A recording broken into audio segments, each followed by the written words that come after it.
இனிப்பான விஷயங்களும், மாவுச்சத்து, கார்போஹைட்ரேட்ஸ், இன்சுலின் இது இருந்தா போதும் எந்த இடத்துலையும் கேன்சரை வர வைக்கும். நேச்சுரோபதியில சொல்லுவாங்க 12 மணி நேரம் வேலை செஞ்சா 12 மணி நேரம் ஓய்வு எடுக்கணும். காலையில 6 மணில இருந்து சாயந்தரம் 6 மணி வரைக்கும் தான் ஜீரண உறுப்புகளை நம்ம வேலை வாங்கணும். அதுக்கப்புறம் நார்மல் செல்லுக்கும் கேன்சர் செல்லுக்கும் என்ன வித்தியாசம்னா, இன்சுலின் ரிசெப்டார்ஸ் 6 மடங்கு. மனிதனுக்கு வந்து முதல் கிரேட்டஸ்ட் மிஸ்டேக் அப்படின்னு சொல்லணும் அப்படின்னா, உணவு முறையில உணவுல இன்னைக்கு நடக்கிற தவறுகள் என்ன அப்படின்னா, மாவுச்சத்து அதிகமா எடுக்கிறது. அவரு சொன்னார் ஒரு ஸ்டேட்மெண்ட், என்னோட மனைவிக்கு வந்து கோதுமை சப்பாத்தி சாப்பிட்றது நிறுத்திட்டேன், பால் சார்ந்த உணவுகளை கொடுக்கறது நிறுத்திட்டேன், ஒயிட் சுகர் எப்பயோ நிறுத்தியாச்சு, அரிசி சார்ந்த உணவும் நிறுத்திட்டு நான். குமுதம் சிநேகிதிகளுக்கு வணக்கம். இன்றைய நமது சிறப்பு விருந்தினர் நேச்சுரோபதி டாக்டர் யுவ பாரத் அவர்கள். வணக்கம் சார். வணக்கம் சார். முன்னாள் கிரிக்கெட் பிளேயர் சித்துவோட ஒய்ஃபுக்கு வந்து மார்பக புற்றுநோய் 4th ஸ்டேஜ் கேன்சர். ஆக்சுவலி அலோபதியில பார்த்து கியூர் ஆகாம நேச்சுரோபதிக்கு வந்து வேம்பு, மஞ்சள், கோகனட் மில்க், லெமன் இதெல்லாம் சாப்பிட்டு கியூர் ஆயிடுச்சு அப்படின்னு ஸ்டேட்மெண்ட் கொடுத்துருக்காங்க. ஒரு நேச்சுரோபதி டாக்டரா இதை பற்றி உங்களுடைய பார்வை? அது அவர் பேசுனது பார்த்தீங்கன்னா முழுக்க முழுக்க உண்மைதான். அப்படி நடக்க நிறைய வாய்ப்புகளும் அதிகம்.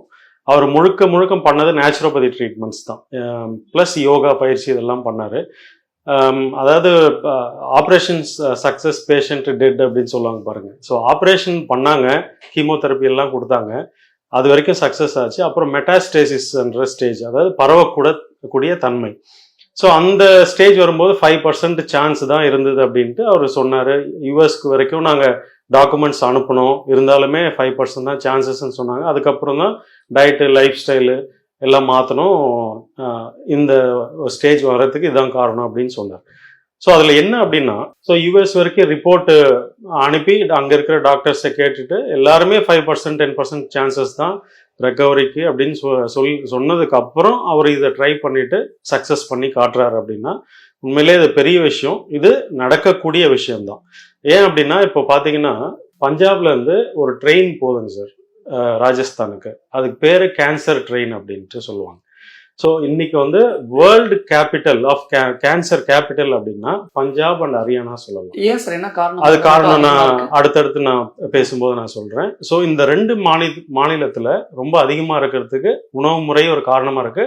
அது என்னென்ன உணவுகள் நான் சொல்றேன். அதுக்கு முன்னாடி ஃபர்ஸ்ட் கேன்சரோட தன்மை அது எப்படி வருது அப்படின்றத பார்த்துடலாம். ஸோ இந்த பூமியில ஃபர்ஸ்ட் தோன்றின உயிர் எது உங்களுக்கு தெரியுமா? சொல்லுங்க. அமீபான்றது ஒரு செல் உயிரினம்.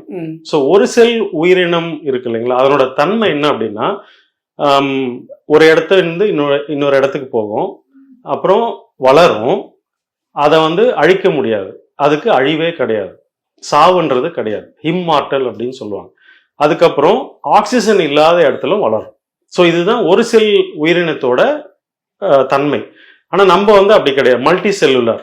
நம்ம வந்து ஒரு ஸ்டேஜுக்கு அப்புறம் வளர மாட்டோம், ஒரு ஸ்டேஜுக்கு அப்புறம் நமக்கு இறப்பு இருக்கு, அதுக்கப்புறம் ஆக்சிஜன் இல்லாத இடத்துல நம்மளால இருக்க முடியாது. ஸோ யூனிசெல்லுலார், மல்டி செல்லுலார் அப்படின்னு சொல்லுவாங்க. அதாவது அந்த செல்கள் வந்து எந்த சூழல்லையும் வாழ முடியும், நம்மளால அப்படி இருக்க முடியாது, வளரவும் மாட்டோம். ஃபார் எக்ஸாம்பிள், இப்போ நீங்க ஒரு பிரெட்டு வாங்கிட்டு வீட்டில் வச்சிடறீங்க, ஒரு 5 நாள், ஒரு வாரம், 10 நாள் ஆகுது அப்படின்னா என்ன ஆகும்னு பார்த்தீங்கன்னா, ஒரு ஃபங்கஸ் ஃபார்ம் ஆகும். பார்த்துருக்கீங்களா? கிரீன் கலர்ல. ஸோ அந்த ஃபங்கஸ் வந்து ஒரு செல் உயிரினம் அப்படின்னு சொல்லலாம், யூனிசெல்லுலர் அப்படின்னு சொல்லுவாங்க. ஸோ அந்த ஃபங்கஸ் அந்த பிரெட்டை வந்து பரவிட்டே இருக்கும், சாப்பிட்டுட்டே இருக்கும். அந்த பிரெட் முடிஞ்சு போச்சுன்னா தன்னைத்தானே அது இறந்து போகும். அதுதான் அந்த ஹோஸ்ட்னு சொல்லுவாங்க. ஹோஸ்ட் உயிரோட இருக்கிற வரைக்கும் கேன்சர் செல்லு ஆகட்டும், அந்த ஃபங்கஸ் ஆகட்டும் அழிக்கவே முடியாது. ஸோ அதே தன்மை தான் இந்த கேன்சர் செல்லுக்கும் இருக்கு. என்ன அப்படின்னா, கேன்சர் செல்லுக்கு சாவுன்றது கிடையாது, வளர்ந்துட்டே இருக்கும், ஒரு இடத்துல இருந்து இன்னொரு இடத்துக்கு மூவ் ஆகும், அதுக்கு ஆக்சிஜன் தேவையில்லை. அதாவது அந்த ஒரு செல் உயிரினத்துக்கு இருந்த அத்தனை தன்மையும் இந்த கேன்சர் செல்லுக்கு இருக்கு. ஸோ இது வந்து பார்த்தீங்க அப்படின்னா, நம்ம அந்த ஒரு செல் உயிரினத்திலிருந்து தான் நம்ம வந்திருக்கோம். அதனால நம்ம உடம்புல இருக்கிற ஒவ்வொரு செல்லுலையும் அந்த பதிவு இருக்கு. ஸோ அதாவது அதை ஒரு பிரச்சனை வரணும் அப்படின்னா, சீடு, சாயில், ஒரு விதையை வந்து மண்ணில் தூக்கி போட்டாதான் அது செடியா வரும் இல்லைங்களா. அந்த மாதிரி அந்த சீடுன்றது நம்ம ஒவ்வொருத்தருக்குள்ளேயும் ஒரு செல்லுக்குள்ளேயும் இருக்கு. அந்த சாயில்ன்றது அதுதான் என்விரான்மெண்ட்னு சொல்லுவாங்க. அதுதான் நம்ம ஆரோக்கியமா இருக்கிறது நோயா இருக்கிறது தீர்மானிக்கிறது. இப்போ மனுஷனுக்கு வந்து எப்படி இந்த கேன்சர் செல்லு நார்மல் செல்லு இருந்து எப்படி கேன்சர் செல்லா மாறுது அப்படின்னு பார்த்தோம்னா, இப்போ இந்த எஸ்கிமோஸ் இருக்காங்கல்ல, பனிக்கட்டியில இந்த பனி பிரதேசத்துல வாழ்ந்தவங்க, அவங்க வந்து பாத்தீங்க அப்படின்னா வேட்டையாடி சாப்பிட்டவங்க, வேட்டையாடுற அன்னைக்கு கிடைக்கிற அன்னைக்கு சாப்பிடுவாங்க, மீதி நாள் பட்னி இருப்பாங்க. அந்த வேட்டையாடி சாப்பிட்ட அந்த விலங்குகள் எல்லாமே கொழுப்பும் புரோட்டீன் தான். ஸோ அதுக்கப்புறம் அவங்களோட ஜெனட்டிக் டிஎன்ஏ எல்லாம் எடுத்து பார்க்கும்போது அவங்களுக்கு கேன்சரோ சுகரோ உடல் பருமனோ ஃபேட்டி லிவரோ ஹார்ட் அட்டாக்கோ ஸ்ட்ரோக்கோ எதுவுமே வந்தது கிடையாது. இன்னைக்கு வந்து டாப் 3 கில்லர் டிசீஸ்ன்னு பார்த்தீங்க அப்படின்னா ஹார்ட் அட்டாக்கு, ஸ்ட்ரோக்கு, அதுக்கப்புறம் கேன்சர். ஸோ அது அது வழியாக வரும்போது கேன்சர் வந்து அந்த எஸ்கிமோ மக்களுக்கு இல்லை. அதுக்கப்புறம் அவங்க அடுத்தடுத்த ஜெனரேஷன் வந்து நகரத்தை நோக்கி வராங்க, சரிங்களா. ஸோ இப்போ அவங்க டார்க் ரெவல்யூஷன், அதாவது கரண்டே இல்லாமல் அந்த மாதிரி இருந்தவங்க டார்க் ரெவல்யூஷன்ல இருந்து நகரத்துக்கு வரும்போது அங்க வந்து என்ன அப்படின்னா ஒயிட் ரெவல்யூஷன், லைட் ரெவல்யூஷன் அப்படின்னு 2 விஷயம். ஒயிட் ரெவல்யூஷன் அப்படின்னா மனிதனுக்கு வந்து முதல் கிரேட்டஸ்ட் மிஸ்டேக் அப்படின்னு சொல்லணும் அப்படின்னா உணவு முறையில் ஃபர்ஸ்ட் வந்து ஒயிட் சுகர் தான். ஸோ அந்த ஒயிட் ரெவல்யூஷன்ல மனுஷன் வந்து எப்போ அந்த ஒயிட் சுகர் சாப்பிட ஆரம்பிச்சானோ அதுக்கப்புறம் பால் சார்ந்த உணவுகள், அதுக்கப்புறம் மாவு சார்ந்த உணவுகள், அதாவது கோதுமை மைதா சார்ந்த உணவுகள், பால், வெள்ளச்சக்கரை, இதுதான் சார் ஒயிட் ரெவல்யூஷன். இது எப்போ எடுக்க ஆரம்பிச்சானோ அவனுக்கு வந்து இப்போ எஸ்கிமோஸ் இருக்காங்க, அவங்களுக்கு சுத்தமா அந்த ஜீன்ஸ்ல இல்லை, ஆனா அடுத்து வர ஜெனரேஷனுக்கு இருக்கு. ஸோ இப்போ நடுவில் ஒரு ஜெனரேஷனுக்குள்ள கிட்டத்தட்ட கேன்சர் வரத்துக்கான அத்தனை அறிகுறிகளும் இந்த ஜெனரேஷனுக்கு இருக்கு. அதுக்கு காரணம் வந்து பாத்தீங்கன்னா இந்த உணவு முறை தான் காரணமா சொல்றாங்க. ஸோ அதுக்கப்புறம் லைட் ரெவல்யூஷன், நமக்கு லைட்ஸ் இன்வென்ட் பண்ணதுனால நைட் வந்து எப்போ வேணா சாப்பிடலாம், எப்போ வேணா தூங்கலாம் அப்படின்ட்டு நைட் ஷிஃப்ட்ஸு. ஸோ இந்த மாதிரி ஒரு லைஃப் ஸ்டைல் சேஞ்சஸ் இங்கே நடந்தது தான் இன்னைக்கு டாப் 3 கில்லர் டிசீஸ்க்கு முக்கியமான காரணமாக இருக்கு. ஸோ அப்போ கோதுமையில் என்ன பிரச்சனை, பாலில் என்ன பிரச்சனை, சுகரில் என்ன பிரச்சனை அப்படின்னா இன்னைக்கு இந்த டாப் 3 கில்லர் டிசீஸ் எடுத்துக்கிட்டிங்கன்னா ஹார்ட் அட்டாக்கு, ஸ்ட்ரோக்கு, கேன்சர், இது எடுத்துக்கிட்டிங்க அப்படின்னா இது எல்லாமே அதிகப்படியான எக்ஸஸ் growth, அதாவது வளர்ச்சினால வர பிரச்சனை. இப்போ ஹார்ட்ல ஒரு ரத்த குழாய்க்குள்ள ஒரு பிளாக்கு வளருது, ஸோ அது வந்து இட்ஸ் எ growth. அதுக்கப்புறம் மூளையில் இருக்கிற நரம்புல அதுவும் ஒரு growth. அதுக்கப்புறம் கேன்சர் செல்களும் ஒரு growth தான். அது மாதிரி இந்த ஃபேட்டி லிவர், அப்புறம் ஹார்ட் என்லார்ஜ்மெண்ட், ஸ்பிளீன் என்லார்ஜ்மெண்ட் எல்லாமே ஒரு வளர்ச்சிக்கான ஒரு விஷயம். அப்படின்னா இந்த வளர்ச்சியை உண்டாக்குறது யாரு அப்படின்னு பார்த்தீங்கன்னா நம்ம உடம்புல இருக்கிற இன்சுலின், நம்ம கணையத்துல சுரக்கிற இன்சுலின் தான் வந்து அதை ஒரு செல்ல growth, ப்ரோலிஃபரேஷன், அதாவது வளர்ச்சி கொடுக்கறது, அப்புறம் மல்டிப்ளை பண்றதுக்கு அதான் காரணம். இப்போ நமக்கு இன்னைக்கு இருக்கிற லைஃப் ஸ்டைல்ல கேன்சர் அதிகம் ஆகிறதுக்கு காரணமே நிறைய பேருக்கு, நகரத்துல வாழ்ற நிறைய பேருக்கு இன்சுலினோட அளவு ரத்தத்துல அதிகமா இருக்கு. என்ன காரணம்? ஏன் கிராமப்புறங்கள்ல இருக்கக்கூடியவங்களுக்கு அப்படி வரல, சிட்டிஸ்ல இருக்கக்கூடியவங்களுக்கு மட்டும் அப்படி வரும்? ஸோ கிராமப்புறத்துல பாத்தீங்கன்னா இப்போ நான் எஸ்கிமோஸ் சொன்னேன் இல்லைங்களா, அதுக்கும் நமக்கும் பொருந்தும். கிராமத்துல கரண்ட் இல்லாதப்போ டார்க் ரெவல்யூஷன், நகரத்தை நோக்கி வரும்போது அவங்களோட உணவு முறை மாறுது. மொத்தம் இந்த அந்த இன்சுலின் லெவல் அதிகம் ஆகிறதுக்கு வேற ஒண்ணுமே இல்லை சார், மாவு தான் சார் காரணம். மாவுன்னா வெள்ளை அரிசியில செய்த வெள்ளை அரிசி மாவு. அப்ப சாதமா சாப்பிடலாமா, ரைஸா சாப்பிடலாமா?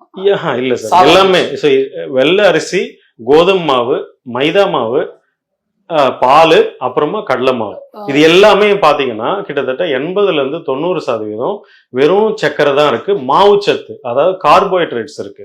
நம்ம தமிழ்நாட்டு மக்கள் அல்லது இந்திய மக்கள் பெரும்பாலும் சாப்பிடக்கூடிய எல்லா உணவையும் அதுலயே வந்துருச்சு. அப்ப வேற என்னதான் நம்ம மக்கள் சாப்பிடணும்? சோ இப்போ நான் காரணம் சொல்லிடுறேன். சோ இப்போ இந்த அளவுக்கு மாவு பொருளை சாப்பிட்டாங்க, அதனால இன்சுலின் லெவல் அதிகமாச்சு, அதுக்கேற்ற உழைப்பு இல்லை, அதனால நம்ம உடம்புல growth எக்ஸஸ், அந்த growth வளர்ச்சிக்கான விஷயங்கள் நம்ம தான் அதுக்கான விதைகளை போட்டோம். ஸோ கேன்சருக்கான விதை வந்து எல்லா செல்லுலையும் எல்லார் உடம்புலையும் இருக்கு. ஆனா அதுக்கான சாயில் பாத்தீங்க அப்படின்னா நம்மளோட life style, food habits, eating habits, இதுதான் காரணம். ஸோ ஃபர்ஸ்ட் நான் சொன்னேன் இல்லைங்களா, பஞ்சாப்ல ஹரியானால ஏன் கேன்சர் அதிகமா இருக்கு, வேர்ல்டு கேன்சர் கேபிட்டல் அப்படின்னா, அங்க கன்சப்ஷன் ஆஃப் வீட், கோதுமை சார்ந்த உணவு, மைதா சார்ந்த உணவு, பால், சர்க்கரை, இது எல்லாமே ரொம்ப அதிகமா இருக்கு. இதுல அவங்க ஒல்லியா இருக்காங்களோ இல்ல குண்டா இருக்காங்களோ அத்தனை பேருக்கும் இன்சுலினோட அளவு அதிகமா இருக்கு. இந்த மாவு பொருள் அதிகமா இருக்கிறதுனால இன்சுலின் தான் சார் இந்த வளர்ச்சியை கொடுக்குது. ஸோ அப்போ என்னதான் சாப்பிடுறது அப்படின்னு பார்த்தோம்னா, நமக்கு ஒரு பாரம்பரியம் இருக்கு. இப்போ அந்த கரண்ட் எல்லாம் கண்டுபிடிக்கிறதுக்கு முன்னாடி நம்ம தாத்தா பாட்டி இல்ல அவங்களோட தாத்தா பாட்டி என்ன சாப்பிட்டாங்க, கோதுமையை சாப்பிட்டாங்களா, கோதுமையை பார்த்தாங்களா அப்படின்னா கிடையாது. பொன்னி அரிசியை பார்த்தாங்களா, இல்ல. பொன்னி அரிசின்றது அகைன் ஜெனட்டிக்கலி மாடிஃபைடு பாலிஷ் பண்ண அரிசி. நீங்க சொன்ன மாதிரி கம்பு, கேழ்வரகு, சோளம், சாமை, திணை சாப்பிட்டாங்க. அதுல மாவுச்சத்து ரொம்ப குறைவா இருக்கு. மாவுச்சத்து குறைவா இருக்கிறதுனால உங்களுக்கு இன்சுலின் அதிகமா சுரக்காது. அதுவும் அவங்க இட்லி, தோசை இந்த ஃபார்ம்ல சாப்பிடல, கூழு, கஞ்சி, பழைய சாதம் இந்த ஃபார்ம்ல சாப்பிட்டாங்க. ஸோ இப்போ இந்த கேன்சர் செல் வரத்துக்கு முக்கியமான காரணம், one of the main reason அப்படின்னு சொல்லலாம். அதாவது டயட் ஒரு முக்கியமான காரணம், அப்புறம் ஸ்மோக்கிங் ஒரு காரணம், கிருமிகள் வைரஸ்னால, இப்போ ஃபார் எக்ஸாம்பிள் ஸ்டொமக் கேன்சர் வந்து H. pylori ஒரு இன்ஃபெக்ஷனால வரும். அப்புறம் ஹியூமன் பேப்பிலோமா வைரஸ், HPV வைரஸ்ன்னு சொல்லுவாங்க, எப்ஸ்டீன் பார் வைரஸ், இதனாலையும் கேன்சர் வருது. ஸோ அது ஒரு 10% காரணமா இருக்கலாம். அப்புறம் ஆக்குபேஷனல் அசார்ட்ஸ், இதுதான் முக்கியமான காரணம். இப்போ உணவுல இன்னைக்கு நடக்கிற தவறுகள் என்ன அப்படின்னா, மாவுச்சத்து அதிகமா எடுக்கிறது. அவரு சொன்னார் ஒரு ஸ்டேட்மெண்ட், என்னோட மனைவிக்கு வந்து கோதுமை சப்பாத்தி சாப்பிட்றது நிறுத்திட்டேன், பால் சார்ந்த உணவுகளை கொடுக்கறதும் நிறுத்திட்டேன், ஒயிட் சுகர் எப்பயோ நிறுத்தியாச்சு, அரிசி சார்ந்த உணவும் நிறுத்திட்டு நான் கினோவா கொடுத்தேன். கினோவா அப்படின்றது அதுவும் ஒரு கிரெயின், அதுவும் அரிசி மாதிரி இருக்கும், ஆனா இன்ஃப்ளமேஷனை உண்டு பண்ணாது. ஸோ அந்த மாதிரி ஒரு இதை கொடுத்தேன், நிறைய காய்கறியை கொடுத்தேன், அப்புறம் கொழுப்பு உணவுகள் அதிகமாக கொடுத்தேன். அவர் கோகோனட் கொடுத்தேன், நட்ஸ், வால்நட் கொடுத்தேன், பிரேசில் நட்டு கொடுத்தேன் அப்படின்னு சொல்லுவார். தேங்காய் இருக்கு சார், தேங்காய் வெட்டி வெயிலில் வைங்க, ஒரு பிரெட்டை கொண்டு போயிட்டு வெயிலில் வைங்க. கொஞ்சம் ஒரு நாள் 2 நாள் 3 நாள் பார்த்தீங்கன்னா என்ன ஆகும்னா, தேங்காய் காஞ்சி கொப்பரையாகி எண்ணெய்க்கு தயாராகும். பிரெட் வந்து என்ன ஆகும், ஃபங்கஸ் வந்து அது அழுகி போக ஆரம்பிக்கும். ஸோ இதுதான் சார் நான் சொன்னேன் இல்லைங்களா, ஒரு செல் உயிரினம் கேன்சர்ன்றது எப்படி பிஹேவ் பண்ணும்னா, ஒரு செல் உயிரினம் மாதிரி பிஹேவ் பண்ணும். இந்த ஒரு செல் உயிரினத்துக்கு தேவையே, அடிப்படை தேவை சக்கரை தான் சார். இனிப்பான விஷயங்களும், மாவுச்சத்து, கார்போஹைட்ரேட்ஸ், இன்சுலின், இது இருந்தா போதும், எந்த இடத்துலயும் கேன்சரை வர வைக்கலாம். ஆனா சித்தியோட ஒய்ஃப் விஷயத்துல வந்து நீங்க சொன்ன மாதிரி அவங்க டயட்டை ஃபாலோ பண்ணாங்க. என்னன்னா மாவுச்சத்து சம்பந்தமான உணவு எடுக்கல, சுகர் சர்க்கரை சம்பந்தமான உணவு எடுக்கல. ஆனா அதுக்கு பதிலா வேம்பு, மஞ்சள், தேங்காய் பால், லெமன். ஆனா இது எல்லாமே கிராமப்புறங்கள் என்ன சொல்லுவாங்கன்னா, ஒரு நோயை தடுக்கக்கூடிய விஷயங்கள் தான் வந்து வேம்பும் மஞ்சளும் சொல்லுவாங்கல்ல. அது எப்படி நோயை கியூர் பண்ணதுங்கிற ஒரு கேள்வி. அதை பத்தின விஷயங்களுக்கு வரேன். ஸோ இப்போ ஃபர்ஸ்ட் வந்து மாவு தான் முக்கியமான காரணம்னு பார்த்தோம். அவர் என்ன பண்றாரு, நட்ஸ் கொடுக்குறாரு, தேங்காய் பால் கொடுத்தேன்னு சொன்னாரு. ஸோ கொழுப்பு சார்ந்த உணவா கொடுத்தாரு. கொழுப்பு சார்ந்த உணவை கொடுத்த உடனே என்ன உடம்புக்குள்ள நடக்கும் அப்படின்னா, இன்சுலினோட அளவு ஃபர்ஸ்ட் குறைய ஆரம்பிக்கும்.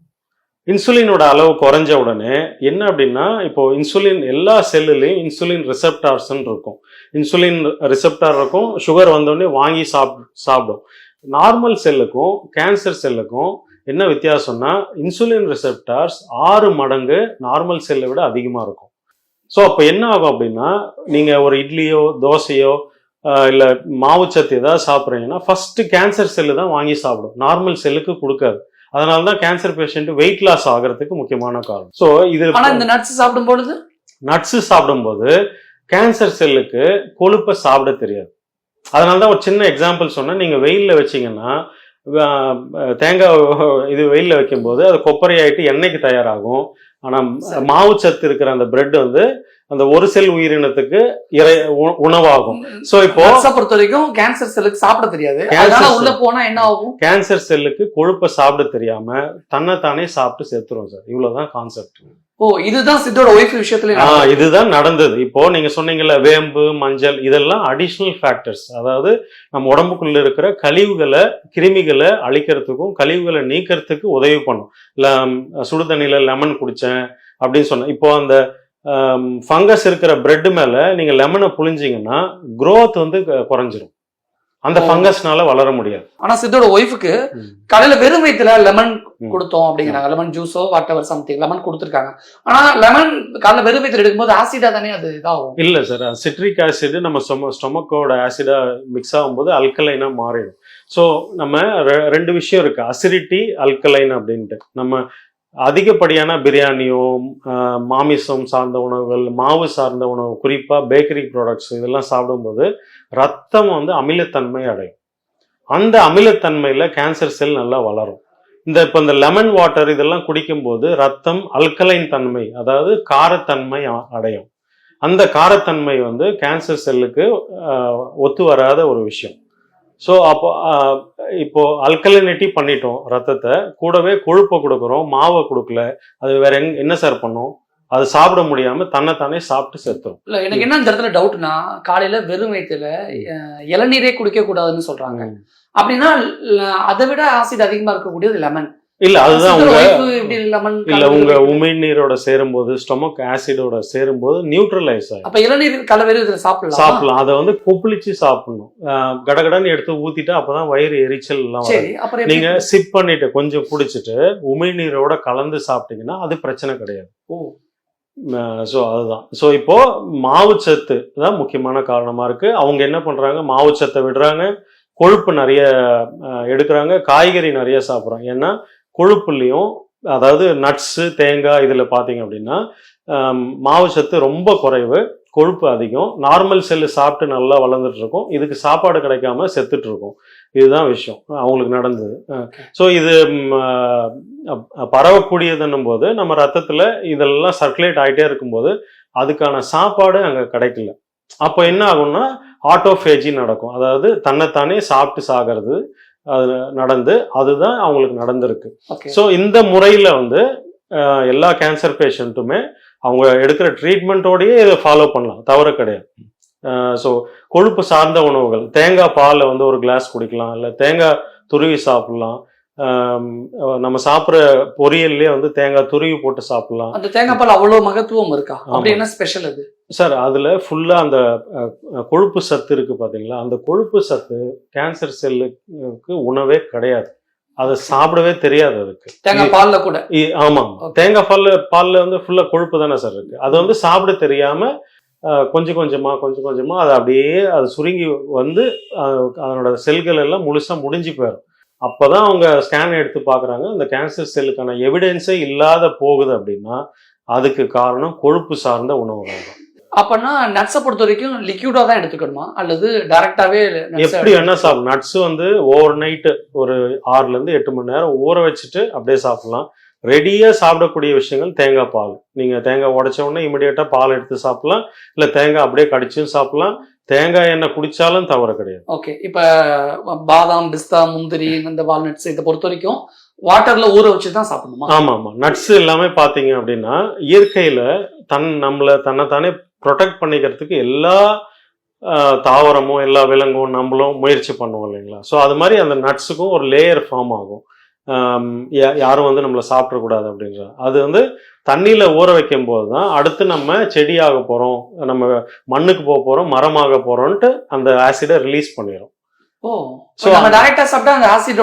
அந்த ஃபைட்டிக் ஆசிட்னு சொல்லுவாங்க. அதுல இருக்கிற சத்து நமக்கு முழுமையா கிடைக்காது, இன்ஃப்ளமேஷனை தூண்டி விடும். அப்ப எந்த நட்ஸ் சாப்பிட்டாலும் வாட்டர்ல ஊற வச்சு தான் சாப்பிடணும். ஓகே, சித்தோட ஒய்ஃபுக்கு அந்த கேன்சர் பத்தி சித்து சொல்லும் பொழுது நாங்க பிஃபோர் 6 மணிக்குள்ள சாப்பிட்டோம், ஈவினிங் 6 மணிக்குள்ள அந்த ஃபுட் எடுத்துக்கிட்டோம், அதுக்கு மேல நாங்க சாப்பிடலட்டாங்க. ஈவினிங் 6 மணிக்குள்ள சாப்பிட்றதுனால என்ன பெனிஃபிட்ஸ் இருக்கு? ஈவினிங் 6 மணி தாண்டி இப்ப இன்னைக்கு இருக்கக்கூடிய சென்னை லைஃப்ல நைட்டு 10 மணி 11 மணிக்கெல்லாம் சாப்பிட்றோம், மிட் நைட் 2 மணிக்கு 1 மணிக்கெல்லாம் சாப்பிட்றோம்ல, அதுல இருக்கக்கூடிய நெகட்டிவிட்டி என்ன சார்? ஈவினிங் 6 மணிக்குள்ள சாப்பிட்றதுனால இருக்கக்கூடிய பாசிட்டிவ். அதாவது நம்ம டைஜஸ்டிவ் சிஸ்டம் வந்து எப்போ வேணா வேலை செய்யும், பட் அதுக்காக நம்ம வந்து 12 மணி நேரம், நேச்சுரோபதியில சொல்லுவாங்க 12 மணி நேரம் வேலை செஞ்சா 12 மணி நேரம் ஓய்வு எடுக்கணும். காலையில 6 மணிலேருந்து சாயந்தரம் 6 மணி வரைக்கும் தான் ஜீரண உறுப்புகளை நம்ம வேலை வாங்கணும். அதுக்கப்புறம் ஓய்வு கொடுக்கறது தான் கரெக்டான விஷயம். இப்போ அண்டத்தில் உள்ளது தான் பிண்டம், பிண்டத்தில் உள்ளது தான் அண்டம் அப்படின்னு சொல்றாங்க. ஸோ எப்போ நமக்கு சூரியன் மறைதோ அப்போ நமக்கு அந்த ஜீரண சக்தியும் குறைய ஆரம்பிச்சிடும். இப்போ நீங்க 10 மணி 11 மணிக்கு சாப்பிட்றீங்க அப்படின்னா உடம்பு தன்னை தானே சுத்தம் பண்ற நேரம் அது. இப்போ 10 மணிலேருந்து 4 மணிக்குள்ள ஒரு ஒரு உறுப்பும் சுத்தமாயிட்டே வரும். ஸோ இந்த ப்ராசஸ் வந்து தடைப்படும் போது கழிவு வெளியேற்றுதல் வந்து தடைப்படும். ஜீரணம் மட்டுமே பண்ணிட்டு இருக்கோம். அப்போ அந்த கழிவுகள் எல்லாம் ஒன்று சேர்ந்து தான் கேன்சர் செல்லுக்கு சாப்பாடா அமையும். ஸோ ரத்தத்தை அமிலமாக்குறது, கழிவுகள், அப்புறம் அதனால நைட்ல லேட்டா சாப்பிட்டாலே ஃபர்ஸ்ட் மலச்சிக்கல் வரும். ஸோ மலச்சிக்கல், டிஸ்டர்ப்டு ஸ்லீப்பு, மாவுச்சத்து அதிகமாக சாப்பிட்றது, நிறைய ஸ்ட்ரெஸ் எடுக்கிறது, தண்ணி சரியாக குடிக்காமல் இருக்கிறது, ஸ்மோக் பண்ணுறது, இத்தனை காரணம் இருக்குங்க சார். ஒரு எந்த வியாதிக்கும் இதுதான் காரணம். குறிப்பாக கேன்சருக்கு இது அடிப்படை காரணமாக அமையுது. ஸோ நைட்டில் லேட்டாக சாப்பிட்டாலே கண்டிப்பாக மலச்சிக்கல் வரும்.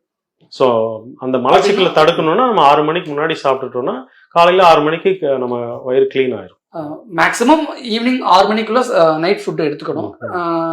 ஒருவேளை இப்ப இன்னைக்கு இப்ப சென்னையோட லைஃப் ஸ்டைல்ல நைட்டு 11 மணிக்கெல்லாம் நைட் சாப்பாடு எடுத்துக்கிறாங்கல்ல, அவங்களுக்கு இன்னும் கொஞ்சம் பிஃபோரா எடுத்துக்கணும்னா 6 மணிக்கு அவங்களால கண்டிப்பா முடியாது. எத்தனை மணி வரைக்கும் அதிகபட்சம் ஒரு ஒரு பவுண்டரி லைன் செட் பண்ணி வச்சுக்கலாம்? 8 மணி வரைக்கும் மேக்ஸிமம் புஷ் பண்ணலாம். அதை தாண்டினாலே அதுக்கேற்ற மாதிரி பிரச்சனை வரும். நீங்க 9 மணிக்கு சாப்பிட்றவங்க இருந்தா கொஞ்ச நாள் தள்ளி போய் பிரச்சனை வரும். 10 மணின்னா உடனே வரும். 11, 12ன்னா இன்னும் சீக்கிரம் வரும். அந்த மாதிரி லேட் ஆக ஆக பிரச்சனைகள் சீக்கிரம் வரும். ஓகே சார், நீங்க சொன்ன மாதிரி நைட்டு 7 o'clock அல்லது 8 o'clock நைட் ஃபுட் நம்ம எடுத்துக்கிறோம்.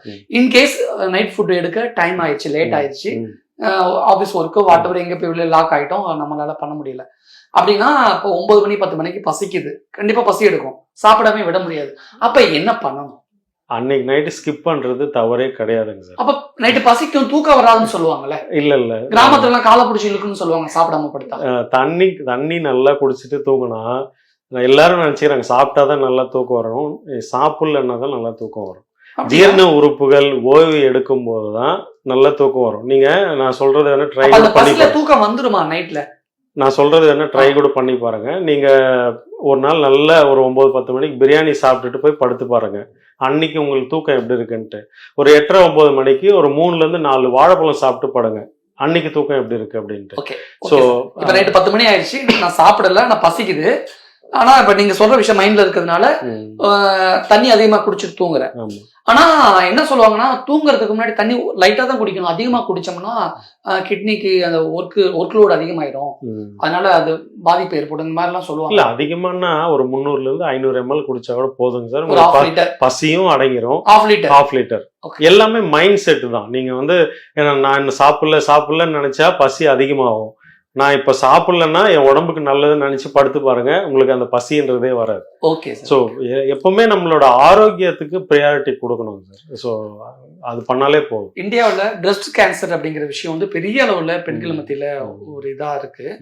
இந்த விஷயத்துக்கு ஒரு அவேர்னஸ் வேணும் அப்படின்னா ஒரு நேச்சுரோபதி டாக்டரா பிரஸ்ட் கேன்சருக்கு நீங்க கொடுக்கக்கூடிய ஆலோசனை?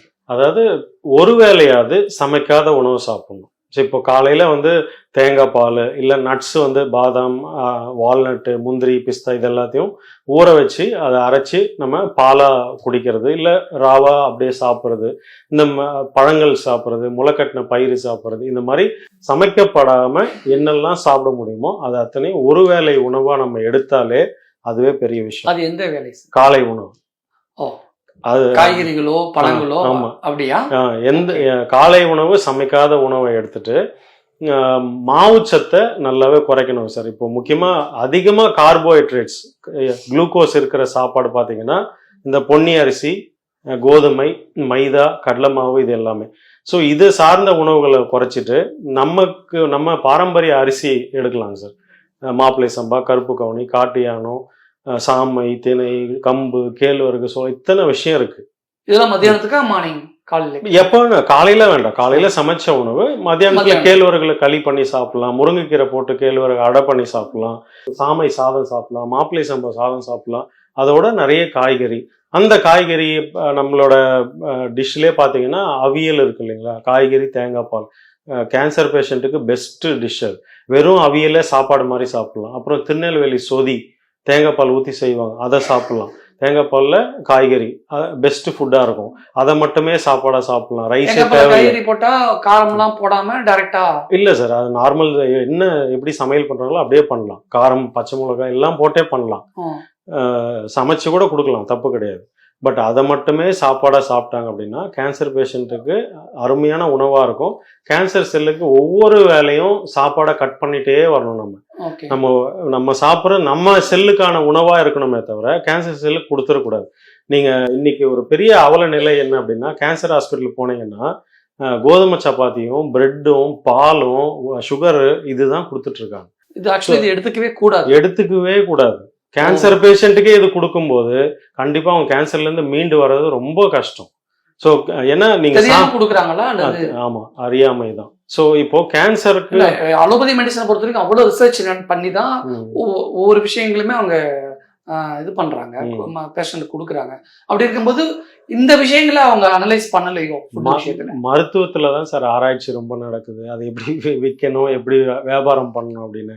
உணவுல எங்க சார் ஆராய்ச்சி நடக்குது? ஓகே. ஸோ இந்த மாவு சத்து தான் முக்கியம். அவரு சித்து சொன்னது பாத்தீங்கல்ல, நான் வந்து கோதுமை கட் பண்ண பாலை கட் பண்ண அப்படின்னோடனே எல்லாரும் அப்படியே பொங்க ஆரம்பிச்சுட்டாங்க. ஸோ அதுதான் உண்மை. ஓகே. உணவு முறையை மாத்திட்டாங்க, நேச்சுரோபதி ட்ரீட்மெண்ட்டை மாத்திட்டாங்க, டயட்ல இருக்கிறாங்க. இது போக யோகாசனம்லாம் பண்ணாங்க. ஸோ எக்ஸசைஸ், யோகா, அந்த ஃப்ரெஷ் ஏர்ல வாக் பண்ணது எல்லாம் பண்ணிருக்காங்க. ஓகே. இதெல்லாம் தாண்டி சித்துவோட உண்மையான லவ் தான் அவங்க ஒய்ஃபை கியூர் பண்ணிச்சுங்கிறது ஒரு பார்வை. கண்டிப்பா. நம்ம இன்னொரு பக்கத்துல இது வைரல் ஆகிட்டு இருக்குல்ல, சித்து பேசின விஷயம், அலோபதியை விட நேச்சுரோபதி தான் அந்த கேன்சருக்கு கியூர் பண்ணிருக்குங்கிற விஷயம். இது பொதுமக்கள் மத்தியில கொஞ்சம் பேசும் பொருளா மாறி இருக்கு. இது பாசிட்டிவா எடுத்துப்பாங்களா அல்லது இது எப்படி பார்ப்பாங்க? ஏன்னா அலோபதி டாக்டர்கிட்ட போனா அவங்க வேற மாதிரி பேசுவாங்க, இப்ப நேச்சுரோபதி உங்ககிட்ட வந்தா நீங்க வேற மாதிரி சொல்லுவீங்க. இப்ப இதை பொதுமக்கள் எப்படி பார்க்கணும், எப்படி புரிஞ்சுக்கணும்? மக்கள் வந்து பாசிட்டிவா தான் சார் எடுத்துக்கிறாங்க, மருத்துவர்கள் தான் தவறா எடுத்துக்கிறாங்க. ஸோ மக்கள் வந்து கண்டிப்பா அவங்க எடுத்துக்கிற சிகிச்சையை நிறுத்திட்டு இதை ட்ரை பண்ணுங்க அப்படின்னு யாருமே சொல்ல வரல. அதோட இது சேர்த்து பண்ணுங்க, சீக்கிரம் குணமாயிட்டு வெளியே வந்துடலாம். இப்போ ஃபார் எக்ஸாம்பிள் சர்ஜரி முடிஞ்சது, கீமோதெரப்பி முடிஞ்சது, ரேடியேஷன் முடிஞ்சது, நான் இப்போ எனக்கு கேன்சரும் சரியாயிடுச்சுன்னு சில பேர் இருக்காங்கன்னு வச்சுங்க, அவங்களுமே ஃபாலோ பண்ணணும். அவங்களுமே நான் என்ன வேணா சாப்பிட்டுக்கலாம், எப்படி வேணா இருக்கலாம்னு இருந்தா திரும்ப வரத்துக்கு காரணமே மாவு சத்து தான். ஸோ நீங்க சொல்றத பார்த்தா இட்லி தோசையை சாப்பிடக்கூடாது. இட்லி தோசைன்னா வெள்ளை அரிசி இட்லி தோசை தான் சாப்பிடக்கூடாது. மாப்பிள்ளை சம்பா, கருப்பு கவுனி அந்த தோசை இட்லி தோசை சாப்பிட்டா நீங்க இட்லியோட அளவை விட தேங்காய் சட்னியோட அளவு அதிகமா இருக்கணும். ஓகே. ஸோ ஒவ்வொரு வேலை உணவும் நீங்க கொழுப்போட கொடுத்தீங்க அப்படின்னா கேன்சர் செல்லு சாப்பிடாம பட்னி இருந்துகிட்டே சரி என்ன பண்றதுன்ட்டு தன்னைத்தானே சாப்பிட்டு டிஸ்ட்ராய் ஆயிரும். ஸோ அதை வந்து பட்னி போடணும். இதுதான் நம்ம உடம்புல இருக்கிற நார்மல் செல்ல பட்னி போடாம கேன்சர் செல்ல பட்னி போடணும். ஸோ கேன்சர் செல்ல பட்னி போடணும்னா மாவு சத்தை கொடுக்கக்கூடாது. நம்ம செல்ல பட்னி போடுறது வந்து மாவு சத்தை கொடுத்தீங்கன்னா 6 மடங்கு அதிகமா எடுத்து சாப்பிட்ற தன்மை கேன்சர் செல்லுக்கு தான் இருக்கு, நார்மல் செல்லை விட. அதனால ஃபர்ஸ்ட் அதுதான் சாப்பிடும், அதுதான் நல்லா வளரும். நேச்சுரோபதி சிகிச்சை முறையில் இருக்கக்கூடிய நிறைய விஷயங்கள் எங்க கூட ஷேர் பண்ணிக்கிட்டீங்க. மிக்க நன்றி.